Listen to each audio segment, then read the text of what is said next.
Stop bahas wasit Hoirudin, Nil minta skuad Sriwijaya bisa move on. KS3 Naga dan PSMS menanti.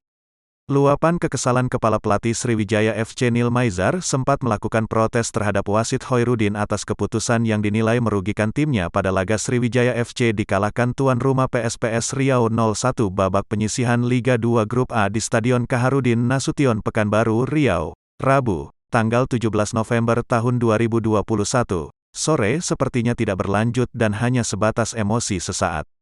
Mulai hari ini kita berpikir bagaimana memenangkan pertandingan dan berusaha menampilkan karakter Sriwijaya FC di dua pertandingan nanti, ungkap Nil usai memberikan pengarahan dan kembali membakar semangat skuad tim Sriwijaya FC pada sesi latihan di lapangan sepak bola Markas Yonko 462 Pashas, Pekanbaru, Jumat, tanggal 19 November tahun 2021. Nil Maizar berjanji akan mengembalikan penampilan terbaik anak asuhannya di laga-laga selanjutnya. Baik manajer tim SFC Hendriansyah STMSI maupun Presiden Sriwijaya FCH Henry Zainuddin SAGSH yang coba dikonfirmasi belum memberikan kabar bakal melayangkan protes resmi atas kepemimpinan wasit Hoirudin yang memimpin jalannya laga Sriwijaya FC melawan PSPS.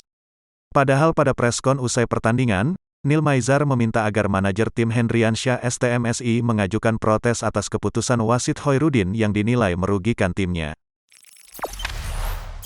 Jangan lupa subscribe, share, komen, dan like ya!